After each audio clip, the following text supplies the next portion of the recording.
Be intentional. Take action now. Welcome to the Humanscape podcast, where we help business leaders develop the cultural landscape for tomorrow's success. In a world that is wobbly, we're here to help you create a strong cultural foundation for your business. And it's all about bringing your values to life, elevating people to perform at their best, creating a strong strategic plan, and offering lifelong learning opportunities. Are you ready to bring work to life and life to work? We are. Let's talk.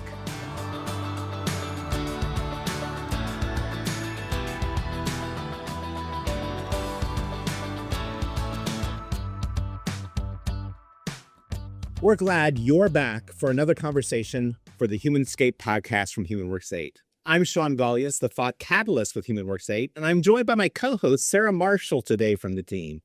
Now, if you're in Wisconsin, perhaps you've seen our guest over the years, as she's the face of BILTRITE, appearing in commercials and articles that highlight all the company has accomplished. For those outside of Wisconsin, it's worth the trip to Greenfield. Today, we're talking with Randi Schachter. Currently, she serves as a chief marketing officer, but more importantly, she's a fourth-generation family leader helping guide BILTRITE into its next chapter. This year, the company is celebrating an incredible 98 years of business. Sarah, let's learn a little bit more about BILTRITE. BILTRITE is a true Milwaukee area story of longevity, family, and community. What started in 1928 as a small upholstery shop has grown into one of the most beloved family-owned furniture and mattress stores in Wisconsin. But here's what makes their story really stand out. It's family through and through. Now in its fourth generation of leadership, the Commissar family still runs the business side by side with their team, carrying forward the same values and traditions that helped the company survive economic ups and downs. They're also deeply connected to the community, hosting family-friendly events, giving back locally, and even shaping how the team works by closing Sundays and now Mondays so employees can be with their loved ones. Randi, it's great to have you here. Thank you. Before we dive into all things BILTRITE and learn a little bit about you, what's top of mind? What feels especially important to you right now, today, in this season of life? This season of life is getting through these tough winter months, which also means that we're very busy here, which is exciting because when people bunker down and hibernate at home, they realize how much they want a new sofa, they need a new bedroom set, they need a new dining room set. The first quarter is always the fun time. We're very, very busy, and it could be freezing cold outside, but if the sun's out, people come out. So we want to learn a little bit more about you. And the way we do that is through our framework that we call the 3 parts of the mind. So to start with, let's look at that cognitive part of Randi. Tell us something you know really well. Aside from furniture and marketing, what's an area of expertise that not everybody may know about you? I love Bravo. That's my favorite. Any Bravo reality TV show, that's my thing. That's my jam. So anybody I meet, girlfriends, if they're into Bravo, that's it. We're like besties because we've got something to talk about. I love it. I don't know if we've had that area of expertise come out on any podcast, so it's very unique and it's very you, Randi. I like that. And Randi, now a question about how you feel your personality, sort of getting at that affective part of your mind. And Shawn thought my question was a little silly, but I'm going to ask it anyway. Randi, if you were a piece of furniture, what piece of furniture would you be? Oh my God, I love it. I think I would be actually, well, twofold. I'd be artwork because I'm a very design-oriented artsy person and my background's interior design and art minor. So I would definitely be like the home decor of your home. Or I would be some type of funky accent chair. Oh, cool. I love that. And the third part of the mind, we do a lot of work with clients around and are experts in this conative. If Randi is free to just jump in and her natural instincts, what's her way? Do I just jump in and work on a problem or something going on at work? How do you get started? What gets you in the zone and the flow, Randi? Well, the best thing I can do is if I start my morning off right, I need to walk a mile on my treadmill and drink about 50 ounces of water. Then my day is amazing. It's so go, go, go here. You know, this is a retail store. We don't really, I sit and eat while I can. So I need to get all my fluid and water in me in the morning. And then I'm so ready to go and run around our 50,000 square foot showroom. It's actually 45,000, but it's I'm here, I'm there. And so that gets me going. And then I'm just willing to adapt, and whatever needs to happen, you just go for it. I can turn on a dime depending upon what the situation is. I see that in you in our talks, Randy, and knowing you just a little bit that way. And when you took that Colby assessment for us, one of the things it says is that you are that kind of person, that you will innovate, you'll jump in, doesn't have to be perfect, you'll fix it as you go along, and that's what's brought you success. It's good to hear that. But I like how you started with that physical element, because sometimes I think a lot of leaders and even people sort of leading other people, sometimes you miss that self-care that's really needed to sort of fortify you for your day that way. We're particularly looking forward to talking with you, Manly, not only because you serve and how you work in your family-owned business, but we work with a lot of family-owned businesses. We work with Myron Construction up in Neenah, and we like to say we grew up in a family-owned business, and the way we started through the Mark Travel Corporation and our sort of journey as well. So tell me about your experience. If you had to highlight three sort of important things that jump out at you just growing up and working in a family-owned business, what would be three highlights from your career to today? One thing I do want to point out is that it's not just me leading the company right now. It's the third and fourth generation leadership. So it's my parents, my brother, and my sister-in-law who are very much active. I'm just like the face of BILTRITE, basically, for the past 20 years. So I got to give a shout out to the rest of the fam. And it takes all of us to run it, and we still love what we do and we have passion. But three things from like growing up and being in the business. One was that we've always been women led. So like I thought it was normal when I was growing up and a little kid that my grandma worked in the store, my aunt worked in the store, my mom worked in the store. Like I thought that was normal, that they all worked and they were leaders and they, did their thing. And really it wasn't like that. So we've always been women led before women led was a thing. Number two is that there's something special about working with family. I've worked with my grandparents, my aunt, and like I said, my parents, my brother, my sister-in-law. There's just something special about that you just don't get. So we're very professional. It's business-like when we're here. I call my parents by their first name. I called my grandparents by their first name.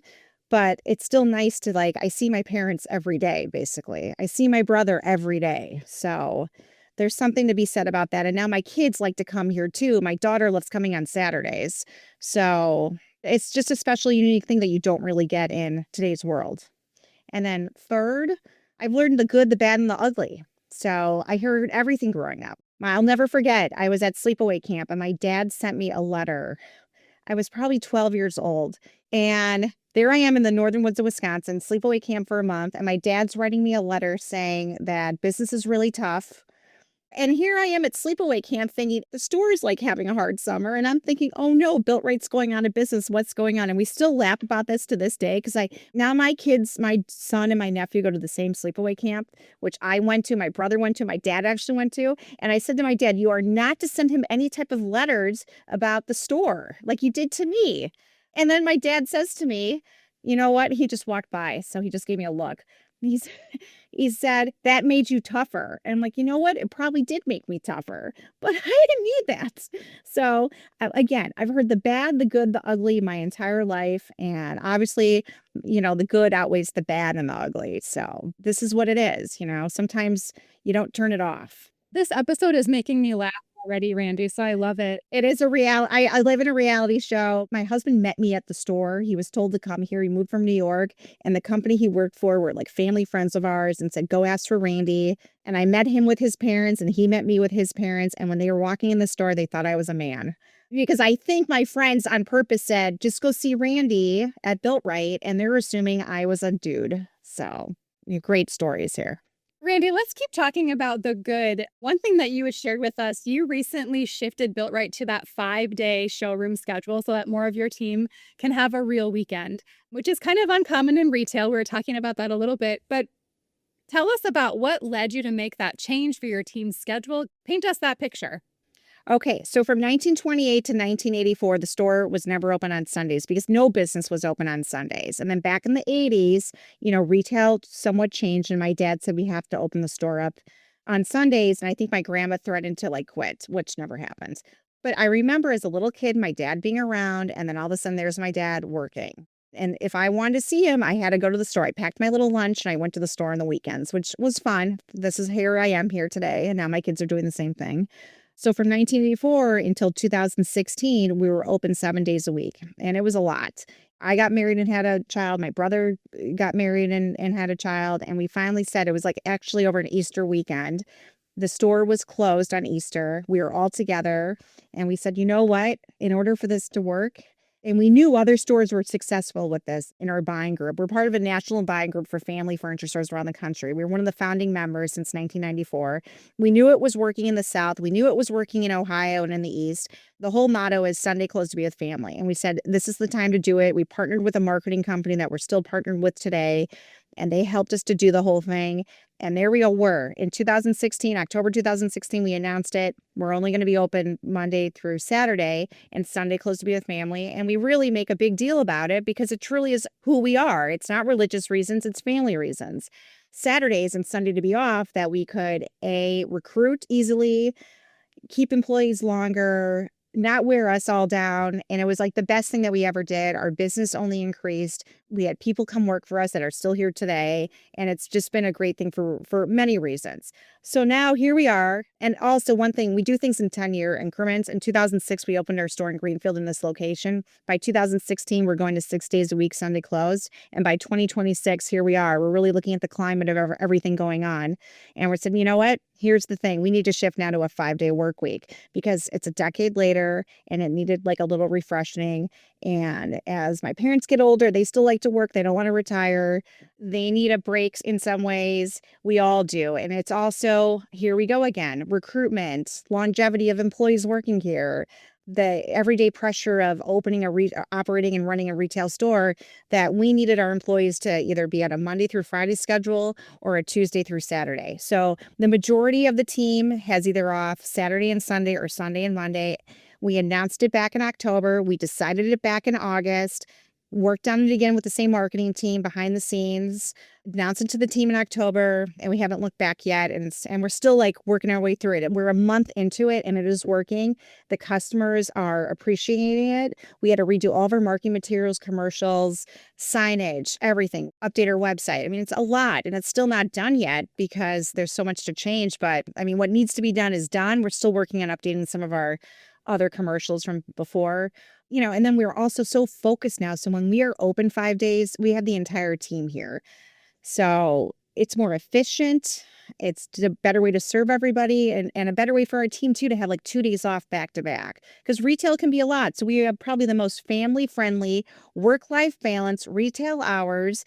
And also one thing to note is that in the country, we are probably top 5 or top 7 single store high volume stores in the country for a furniture company. We do a lot of business out of this one location and we're not open at night except now on Fridays. We're open till 7 and we don't sell online. We're brick and mortar and we are a powerhouse. And it goes with how we treat our employees and what the products that we offer and how we treat our customers.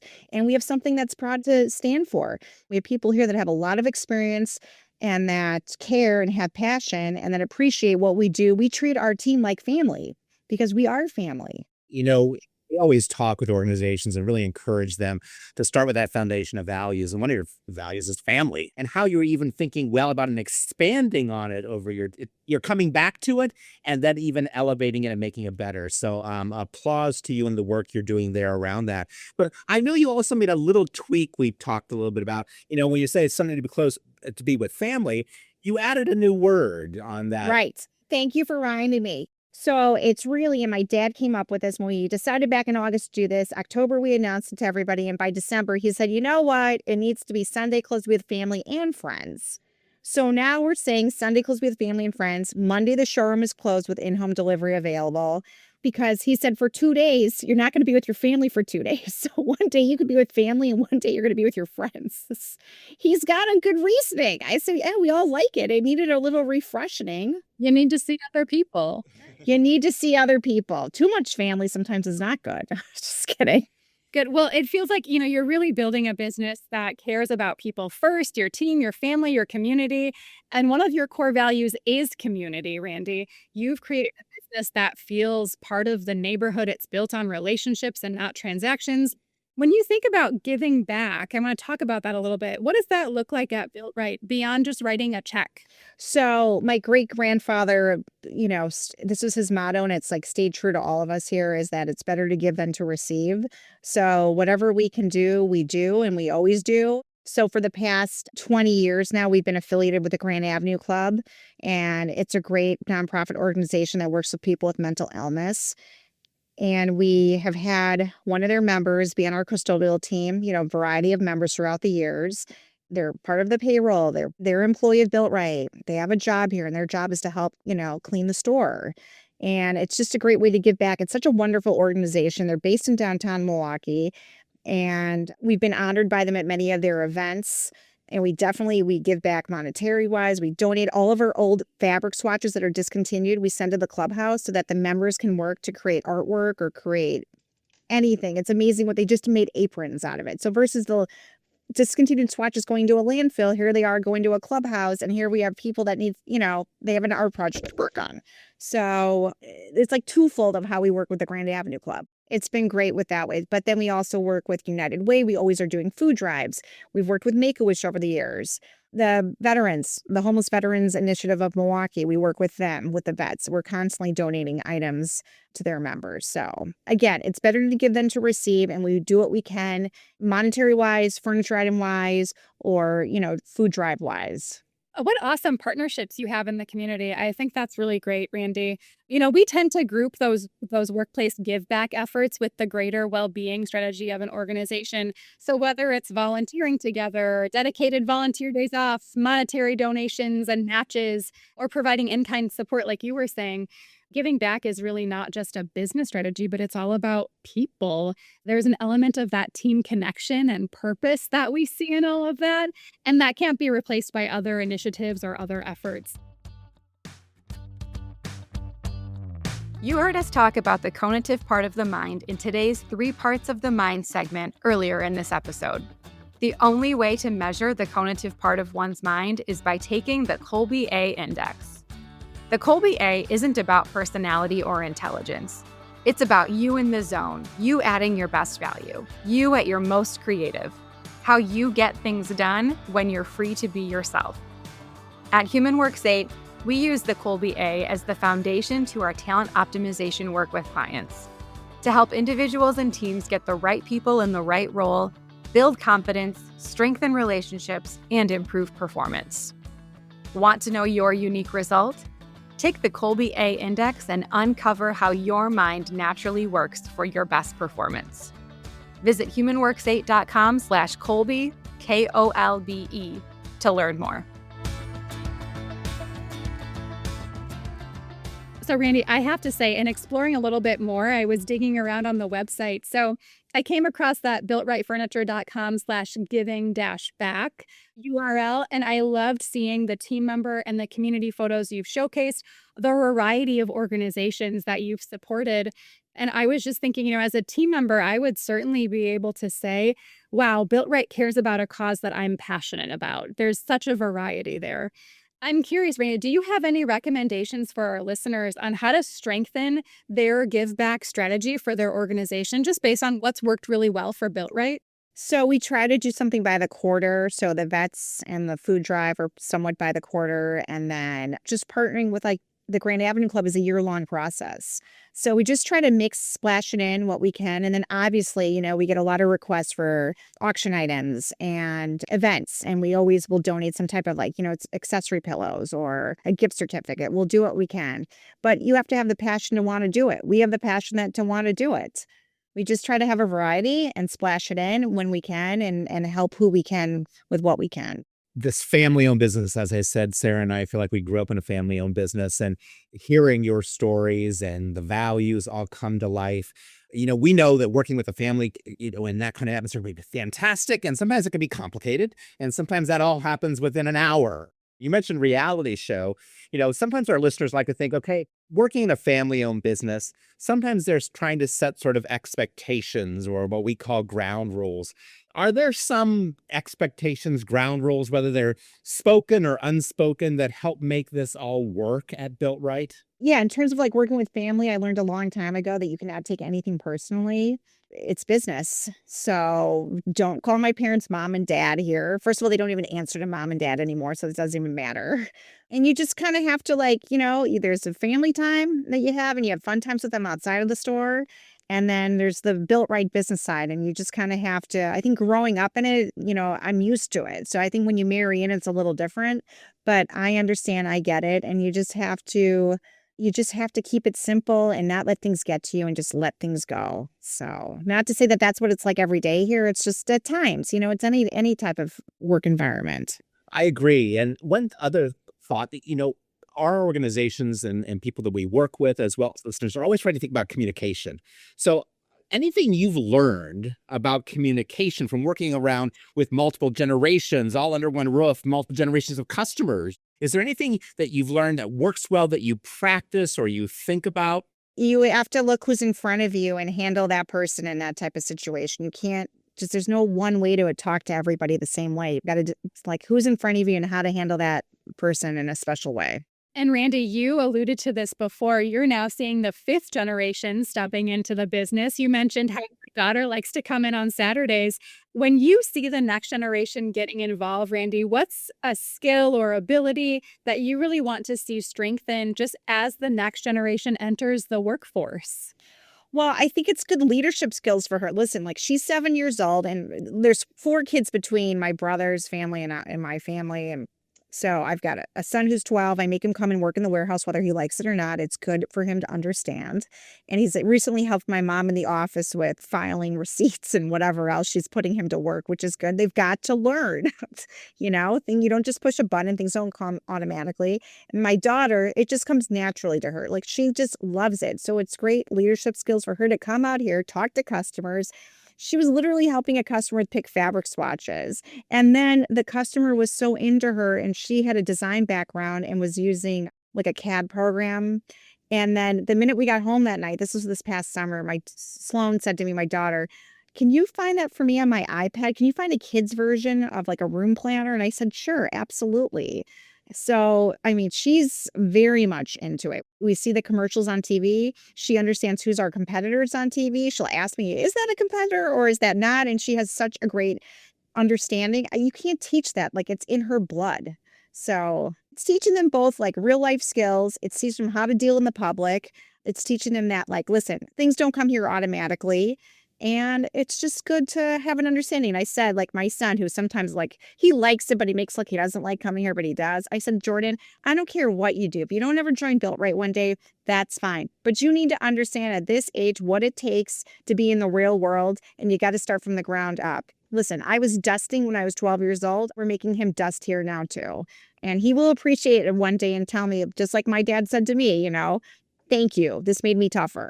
Those communication skills, just of putting them in front of customers and having conversations with strangers, giving them confidence. I really love that. Right. Because everything's on the phone and so digital. They need to learn how to like look at people in the face and have real world life because that's not going to go away. Absolutely. I second the motion. I love that presence. And I want to take that a step further. One of the things we work with a lot of organizations and leaderships and executive coaching is sort of the power of questions. And when you're working with that multi-generational, do you have any favorite questions that you like to ask, whether it's your employees or whether it's customers that gets them to sort of open up or to understand them better? Does anything come to mind? I did not make this up. Somebody told me this a long time ago, and it's always stuck. Tell me your story. Whether that's we're trying to interview somebody, tell me your story, or I'm helping a customer. Okay, basically tell me stories, like tell me about your room and what you're trying to do. So tell me your story is the best thing. Something we wanted to highlight is just your focus on that in-person experience, because you've been saying, Randy, that people have to see it, feel it, and really love it before they bring it home.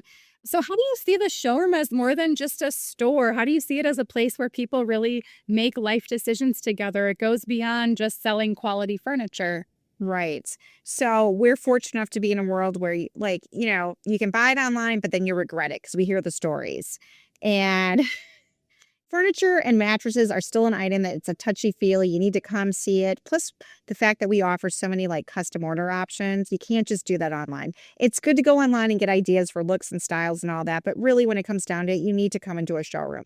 So our goal is always to make our showroom look feel homey and have such a beautiful assortment of all different looks and styles of like good, better, best quality. And also our background's Wisconsin. So we understand what people want here. We're not a chain store that has stores all around the country and you're buying for the entire United States. You can't. Our focus is we understand the Milwaukee area, from bungalow homes to the condos downtown to senior living here. So we're right now buying furniture for the store for 4 different generations and then try and have that assortment mixed in nicely. But when you come in our front door, it's a nice wow factor. We have all of our awards hanging up. We have a fun balloon display that we've been doing now for almost 3 years now with different colors. Right now, it's very seasonal for President's Day, my birthday sale, and Valentine's. So this is a warm, homey experience that you just don't get when you go into just a run-of-the-mill furniture store. So it's just a different feel and some good wow factors around the whole store. Yeah, Randy, what do customers say when they walk in? Like, how do they tell you how they feel when they're walking in? They have a smile on their face because we also have a receptionist, and I cover the reception desk when they have to go to lunch or go to the bathroom. And I like sitting up there still. And when the customers walk in and they see it's me, they get all excited. Oh my God, it's Randy from TV is here. You're really here. But it's good too to get hands on here. We're very, very hands on. That's how we are still here after 98 years, but it's good to see the faces when they walk in. I think they're just, A, they like seeing a real person when you walk in that can direct them, help them.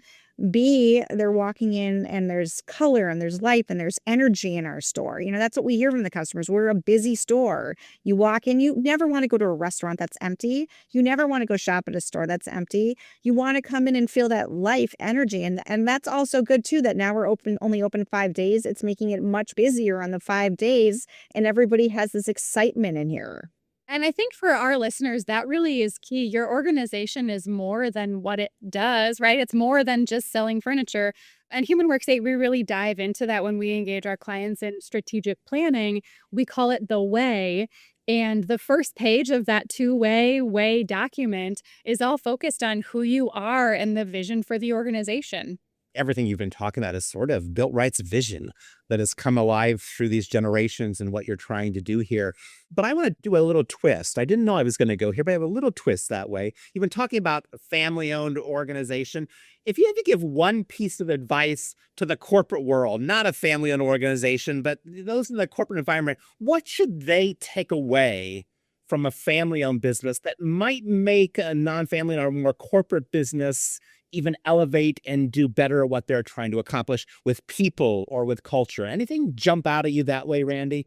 Well, I think more the human touch and the caring. So, like every Saturday for 50 years now, we bring in a nice lunch for our team. Every Saturday, we bring in a lunch. What other stores would do for their holiday party is what we do every Saturday here. They have a holiday party every Saturday. So I think it's just that human touch. Like, we are corporate, we are a corporation, but at the end of the day, we're a family business. We bring home to the store. Does anything else come to mind that we didn't talk about that you wanted to highlight that's ahead? So a couple things. A, also to get back to the fact of what we do for our team, throughout the year, we do store-wide vacations. And that's another reason why people like working for us. We always give Easter weekend off, Good Friday through Monday, we're off. And then the July 4th holiday, we're here for all the other major holidays. We're open on New Year's Day, Labor Day, Memorial Day. But when it comes to July 4th, for a week, anywhere from 8 to 10 days, we close the store so our entire team can be off to spend time with their family and friends. Over the July 4th holiday, we're not open because it's basically like Christmas in July. And it's a great time that we can all get away. And believe it or not, the family here, we go away together. And then we also do, over the holidays, we close for 4 to 5 days over Christmas Eve and Christmas Day. And I think everybody really appreciates what we do. And it's retail. And they all make an unbelievable, very nice living here because we're a very busy store. And it's just all goes together. Somebody could look back to say all these days we're not open, but that's the reason why we're still here. I love that.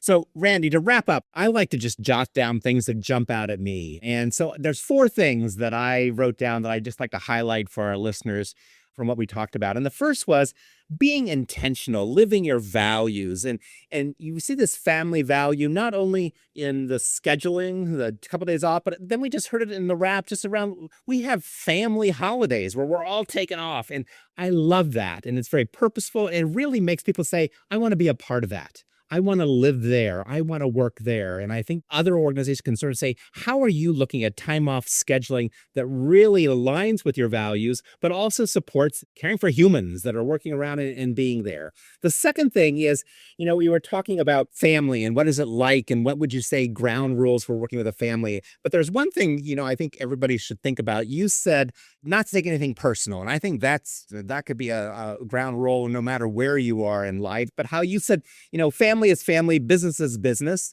I believe that 100%. And at the same time, you said, and it's something we really believe in Human Works 8, how do you keep it simple? And that's hard in this day and age to keep things simple. But it feels like you're intentionally trying to go back to that and trying to highlight what that is. So that would be the second thing. You mentioned communication. When you talked about communication, you said a very simple thing, and that's why I loved it and why it jumped out at me. It's all about who is in front of you. We call them moments that matter. And when we're trying to teach leaders how to communicate better, it's not about learning and 8 hours in a communication class. It's all about, can you just be present with the person in front of you, listen, and not so much about matching, but just being there for them and hearing them well that way. And last but not least, you said one of your best questions is, tell me your story. And I'm hoping listeners today heard a lot of good stories that they can sort of think, whether you're a family-owned business or not, how do you tell the stories of your organization? How do they become a part of sort of the vernacular and the talk? And you celebrate those and you learn from those. That's what I heard a lot from what we talked about today. So Randi, those are my 4 highlights. Thank you so much for joining us on this Humanscape podcast. And I also want to thank our listeners. So everybody have a great rest of the day. And Randi, thanks again. Thank you. It was awesome. We look forward to you joining in the conversation next time. Remember to subscribe to the show wherever you get your podcasts and learn more at humanworks8.com/podcast. And if you want to know what I'm wondering about each week, subscribe to my Wondering Wednesday newsletter on LinkedIn. Reach out to us if you need a partner to navigate your Humanscape or a speaker from our team who will inspire your people and challenge your leadership. It all starts in one moment. Let's bring work to life and life to work together. You got us.